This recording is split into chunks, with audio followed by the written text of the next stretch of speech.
दिल्ली में वायु गुणवत्ता गंभीर श्रेणी में लगातार बना हुआ है। आनंद विहार की बात करें तो आज यहां पे एक्यूआई का स्तर 432 दर्ज किया गया। आरके पुरम में एयर क्वालिटी इंडेक्स का स्तर 437 दर्ज किया गया। आपको बता दें कि ये सभी 400 से ऊपर अगर एक्यूआई दर्ज किए जाते हैं तो ये गंभीर श्रेणी में माने जाते हैं। पंजाबी बाग में एक्यूआई का स्तर 439 दर्ज किया गया। वहीं न्यू मोती बाग में एक्यूआई का स्तर 410 दर्ज किया गया है। ये सभी गंभीर श्रेणी में बने हुए हैं। लगातार सुबह के वक्त ये स्थिति बनी हुई है।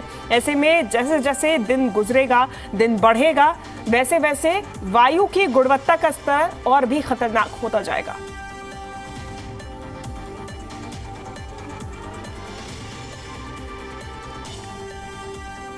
तो पंजाबी बाग में एक्यूआई का स्तर 439, तो देखिए 400 के ऊपर दिल्ली के कई इलाकों में एक्यूआई दर्ज किया जा रहा है। एयर क्वालिटी इंडेक्स लगातार खराब श्रेणी में।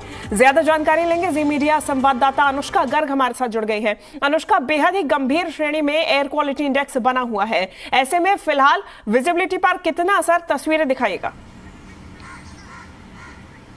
बिल्कुल, लगातार हम देख रहे हैं 5 से 6 दिन हो चुके हैं और दिल्ली के जो प्रदूषण का स्तर है वो लगातार बेहद गंभीर श्रेणी में बरकरार है। इस वक्त की भी अगर हम बात करें तो सीपीसीबी के समीर ऐप के मुताबिक इस वक्त जो प्रदूषण का स्तर है वो 396 के आसपास बना हुआ है। दिल्ली के अलग अलग स्टेशन में इस वक्त जो प्रदूषण का स्तर है वो 400 के पार जो है वो जाता हुआ नजर आ रहा है। इस वक्त हमारी मौजूदगी कनॉट प्लेस पे है, जहाँ की एक बार मैं आपको तस्वीर दिखाना चाहूंगी।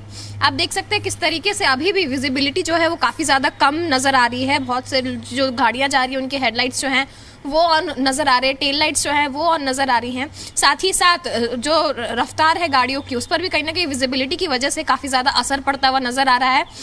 इसके अलावा मैं आपको एक दूसरी तस्वीर भी दिखाना चाहूंगी।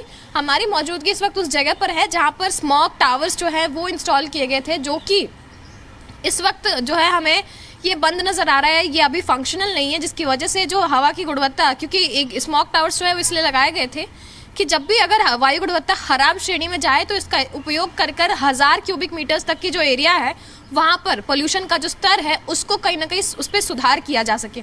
लेकिन फिलहाल हम देख रहे हैं कि ये भी जो है कहीं ना कहीं बंद पड़ा हुआ है, जिन भी कारणों से बंद पड़ा हो।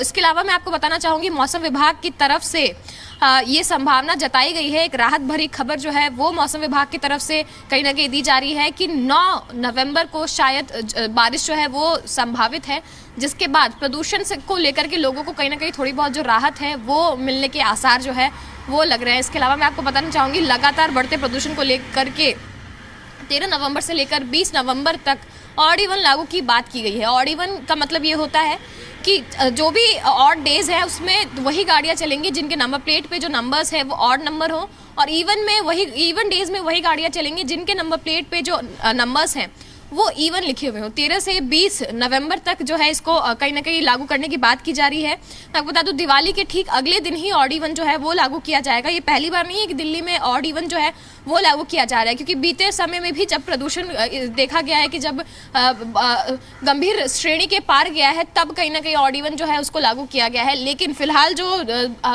वायु गुणवत्ता की श्रेणी जो अब देखने को मिल रही है, लगातार गंभीर जो लेवल है वो देखने को मिल रहा है। स्मॉग जो है वो लगातार जो है हम देख रहे हैं कि चारों तरफ दिल्ली को घेर के रखा है। पूरी दिल्ली जो है वो कहीं ना कहीं धुंध के चादर के पीछे ढकी हुई नजर आ रही है, जिसकी वजह से बच्चों और बूढ़ों के स्वास्थ्य पर भी खासा असर पड़ रहा है। जो श्रेणी 5 दिन से लगातार बनी हुई है वो जानलेवा श्रेणी है, क्योंकि 400-500 के पार जब एक्यूआई जाता है तो यानी कि बहुत ही जहरीली हवा जो है वो हो जाती है, और लगातार उसमें सांस लेने वाले जितने भी लोग हैं उनको स्वास्थ्य संबंधित गंभीर बीमारियों का सामना करना पड़ सकता है। निश्चित रूप से अनुष्का, फिलहाल दिल्ली में ग्रैब 4 लागू है। ऐसे में अगर हम आम दिल्ली वासी की बात करें तो उन्हें क्या बात मद्देनजर रखनी होगी अगर वो अपनी खुद की गाड़ी से बाहर निकल रहे हैं या फिर किसी बस से ट्रैवल कर रहे हैं, तो कौन से वो पॉइंट्स है, की पॉइंट्स है जो उन्होंने ध्यान में रखना है? चूंकि अभी बाजारों में भी भीड़ काफी ज्यादा दिखाई दे रही है, मेट्रो में भी ज्यादा भीड़ होगी, तो ऐसे में किन बातों का ध्यान रखें? बिल्कुल, लगातार हम देख रहे हैं कि जिस तरीके से ग्रैब के चौथे चरण को लागू किया गया उसको मद्देनजर बहुत सारी जो नॉर्म्स है उसको फॉलो जो है लोगों को करना पड़ेगा। जैसे कि हमने कहा कि जो तंदूर है वो उसको जलाने के ऊपर बैन कर दिया गया है। जितने भी सिक्योरिटी गार्ड्स हैं जो घरों के बाहर सोसाइटीज़ के बाहर रहते हैं उनको कहीं ना कहीं कहा गया है कि इलेक्ट्रिक हीटर का इस्तेमाल करने के लिए जो अलाव है उसका सहारा नहीं लेने के लिए। तापमान में क्योंकि ड्रॉप आ रहा है और लोग जो है लगातार हम देख रहे हैं कि जिस तरीके से दिवाली को लेकर के घर से बाहर निकल रहे हैं, BS3 की पेट्रोल गाड़ियां और BS4 की जो डीजल गाड़ियां हैं उनके ऊपर बैन लगाया गया अगले ऑर्डर आने तक। इसके साथ ही साथ जो स्कूल्स हैं, primary schools, pre primary schools जो हैं वो बंद किए गए हैं। कोशिश की जा रही है कि बच्चों को ऑनलाइन क्लास के जरिए ही पढ़ाया जा सके। इसके अलावा मैं आपको बताना चाहूँगी, जो बड़ी गाड़ियाँ, हेवी व्हीकल्स हैं, लार्ज व्हीकल्स हैं, उनको दिल्ली के अंदर आने को लेकर के प्रतिबंध लगाया गया है। इसके अलावा मैं आपको बता दूं कि कंस्ट्रक्शन का जो काम होता है और डिस्ट्रक्शन का जो काम होता है पूरी तरीके से बंद कराया गया है, क्योंकि कंस्ट्रक्शन और डिस्ट्रक्शन हम देखते हैं कि दिल्ली में बहुत ज़्यादा हो रहा होता है। तो उसको लेकर के कहीं ना कहीं अगले ऑर्डर आने तक हम देख रहे हैं कि रोक जो है वो लगाया गया है। घर से बाहर निकलने वाले लोगों से कहीं ना कहीं अपील भी की गई है कि ज़्यादा से ज़्यादा मेट्रो का इस्तेमाल करें। निश्चित रूप से, और इसीलिए मेट्रो की फेरियां भी बढ़ा दी गई हैं। अब 60 फेरी और लगाती हुई मेट्रो नजर आएगी। इसलिए आपसे भी अपील है कि ज्यादा से ज्यादा अपने खुद के वाहन की जगह आप मेट्रो का इस्तेमाल करें यदि आपको बाहर निकलने की आवश्यकता है तो। अनुष्का, नियमों की हम लगातार बात कर रहे हैं, लेकिन जमीनी स्तर पर आप चूंकि मौजूद हैं, जमीनी स्तर पर इन नियमों को लेकर कितनी सख्ती देख पा रही हैं?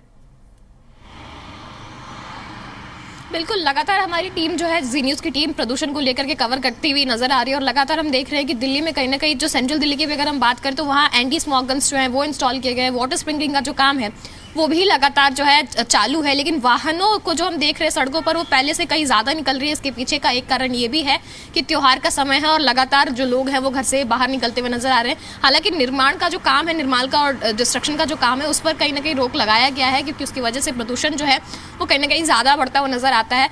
बहुत सारे लोगों को भी हम देखते हैं कि मेट्रो का इस्तेमाल करते हुए नजर आ रहे हैं। मेट्रो में आजकल जो भीड़ है वो ज़्यादा देखने को मिल रही है। बहुत से लोग घरों से बाहर निकलते हुए नजर नहीं आ रहे। बच्चों और बूढ़ों को जो है लोग घर से बाहर निकलने से परहेज करते हुए नजर आ रहे हैं। और साथ ही साथ कहीं ना कहीं हम देख रहे हैं कि जितनी ज़्यादा प्रदूषण बढ़ती हुई नजर आ रही है, लोगों का घर से बाहर निकलना उतना ही कहीं ना कहीं कम होता नजर आ रहा है। बिल्कुल, और ये बातें ध्यान में भी रखने की है। फिलहाल अनुष्का, धन्यवाद आपका तमाम जानकारी और तस्वीरें हम तक पहुंचाने के लिए।